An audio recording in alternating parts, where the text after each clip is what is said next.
ക്ഷേമനിധി ആനുകൂല്യങ്ങൾ കാലാനുസൃതമായി വർദ്ധിപ്പിക്കണമെന്ന ആവശ്യം. ഓൾ കേരള ടൈലേഴ്സ് അസോസിയേഷൻ ജില്ലാ കൺവെൻഷൻ നടന്നു.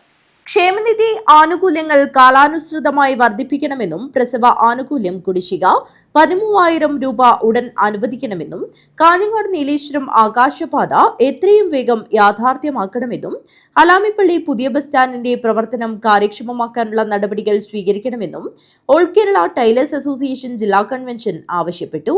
ആലാമിപ്പള്ളി നഗരസഭ മിനി കോൺഫറൻസ് ഹാളിൽ നടന്ന കൺവെൻഷൻ സംസ്ഥാന സെക്രട്ടറി എസ് സതികുമാർ ഉദ്ഘാടനം ചെയ്തു. യൂണിയൻ പ്രസ്ഥാനങ്ങളും ഉണ്ടാകാത്തത് കൊണ്ടല്ല, പക്ഷെ ഇവരെല്ലാം ഉണ്ടായിരുന്നിട്ടും പാവപ്പെട്ട തയ്യൽക്കാരെ സംരക്ഷിക്കുന്നതിലേക്ക് വേണ്ടി, അവർക്ക് വേണ്ടിയിട്ടൊരു ക്ഷേമനിധി ഉണ്ടാക്കി തരുന്നതിലേക്ക് വേണ്ടി ആരോരും തയ്യാറാകാതിരുന്നപ്പോൾ